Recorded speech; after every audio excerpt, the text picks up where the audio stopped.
Vous avez écrit votre roman dans le désordre. Ça arrive à plein d'auteurs, à plein d'autrices.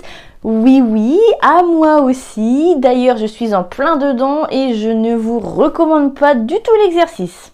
Quoi qu'il en soit, aujourd'hui, il est temps pour vous de recoller les morceaux de ce roman et vous pressentez une bonne grosse galère. C'est normal.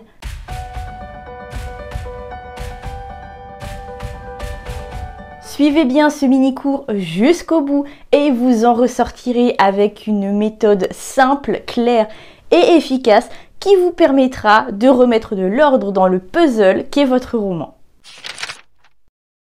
On dit souvent, ou on se l'entend dire, que la première étape est la plus difficile, parce qu'elle est la première justement. Et je ne vous cache pas qu'ici, c'est particulièrement vrai. Il vous faudra mettre le nez dans votre intrigue et les mains aussi. Et en général, c'est la dernière chose à laquelle on a envie de toucher dans son roman. L'intrigue, c'est l'enchaînement des événements, les actions et réactions de vos personnages, leurs petites manigances. C'est tout ce qui constitue le récit, l'histoire, ce qui relance l'action, la précipite, la menace, ce qui détourne vos personnages de leur but premier. Oui, c'est vraiment par là qu'on commence. Relisez toutes les scènes de votre roman, peu importe l'ordre dans lequel elles apparaissent. L'idée ici est de vous remémorer certains pans de votre histoire, ce que vous racontez, et certains détails de votre intrigue. Comment vous le racontez? Parce que oui, ça arrive d'oublier même quand on a l'impression de connaître notre roman par cœur. Listez les éléments, points de repère, événements charnières, c'est-à-dire ceux que vous ne pouvez pas déplacer.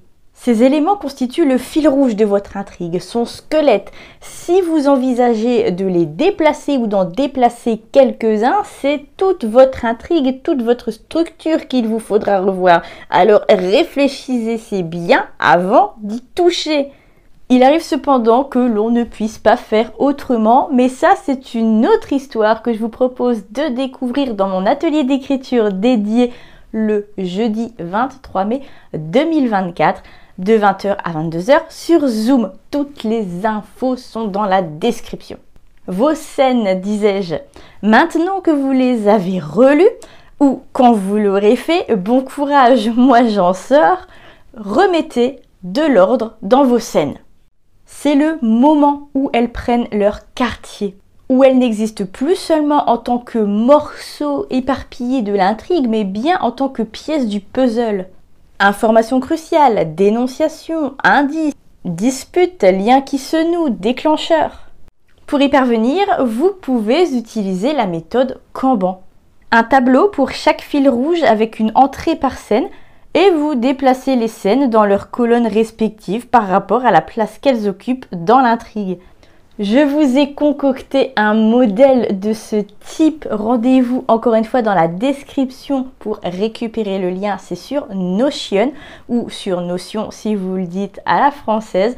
Évidemment que ce lien se trouve aussi dans le livret complet que vous pourrez récupérer également dans la description. Si, comme moi, vous êtes plutôt papier, optez pour les post-it. Une couleur par personnage, un post-it par scène et vous me collez tout ça dans un carnet, sur une feuille volante ou sur votre mur en face de votre bureau, c'est impeccable. Remettre de l'ordre dans vos scènes est essentiel pour remettre de l'ordre dans votre roman. Ces scènes mises bout à bout sont le roman.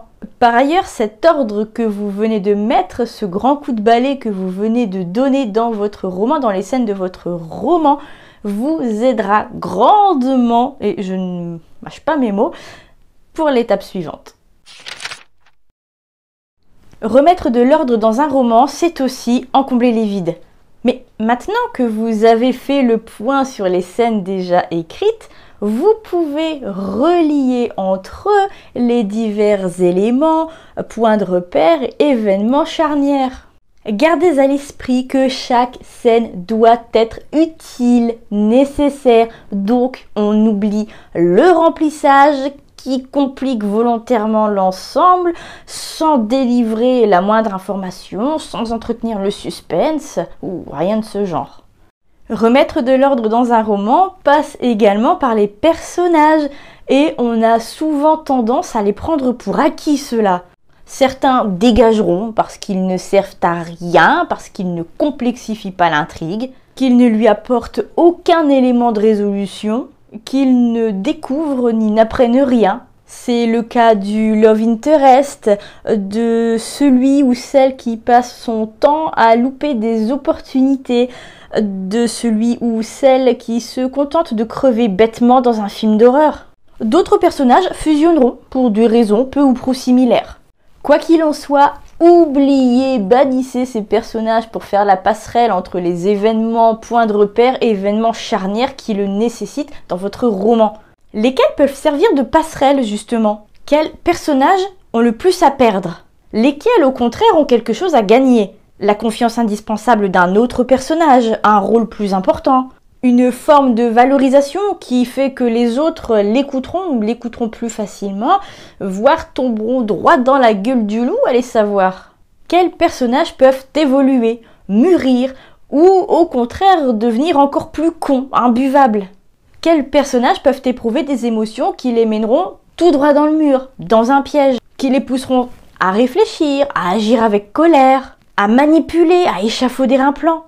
Puis demandez-vous dans quelle scène vous aimeriez les faire intervenir, ces personnages qui ont tout à donner pour améliorer votre roman, pour améliorer son intrigue et pour dépuceler l'ensemble. Et bien sûr, ne vous retenez pas de les écrire. On n'arrête pas de vous le répéter, le tri, c'est important. Et oui, on ne s'imagine pas conserver la gazinière de Mamie Hortense parce que celle-ci nous préparait toujours de bons petits plats quand on allait lui rendre visite. C'est pareil avec votre roman.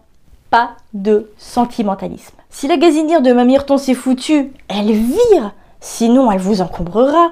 Pour les scènes inutiles de votre roman, c'est la même chose. Faites-vous à l'idée que certaines scènes existent essentiellement pour nous familiariser avec le contexte, les personnages, l'intrigue, l'histoire. D'autres nous sont chères, mais si elles n'apportent rien à l'intrigue, à l'histoire, à l'évolution des personnages, c'est comme ça, et il faut s'en délester. Mais peut-être qu'elles appartiennent plutôt à cette catégorie de scènes qu'il vous faudrait ajuster. Dans ce cas, tout n'est pas perdu. Tout ce que vous avez ajouté, fait sauter, ces personnages qui n'existent plus que dans vos souvenirs, ces passerelles que vous avez établies, ça implique des ajustements. Parfois sérieux, je ne vous le cache pas. Et enfin, c'est reparti pour faire le point. On prend les mêmes et on recommence jusqu'à être satisfait ou satisfaite de l'ensemble, de l'intrigue, des personnages, de leur évolution. Le travail paraît immense quand on veut remettre de l'ordre dans un roman que l'on a écrit dans un petit peu tous les sens. C'est minutieux, un brin prise de tête et effrayant. Ne vous laissez pas démonter grâce à ce cours, vous disposez d'un pas à pas assez précis pour vous laisser guider et assez malléable pour pouvoir l'adapter à n'importe lequel de vos romans. Et pensez à récupérer le livret dans la description. Il reprend le cours tel quel, c'est mon script au mot près. Pour approfondir le sujet, travailler sur des passages de votre roman, réviser votre intrigue, mon atelier dédié aura lieu, comme je vous le disais, le jeudi 23 mai 2024 sur Zoom de 20h à 22h. Ce sera vraiment l'occasion pour vous de me poser des questions précises sur votre intrigue, sur votre synopsis, sur vos personnages. L'occasion aussi d'aller au fond de votre intrigue, si elle est déjà à peu près établie, de mettre les mains à la pâte bien comme il faut, quoi. Toutes les infos, là encore, sont dans la description. Et pensez à vous inscrire rapidement, il n'y a que 4 places disponibles.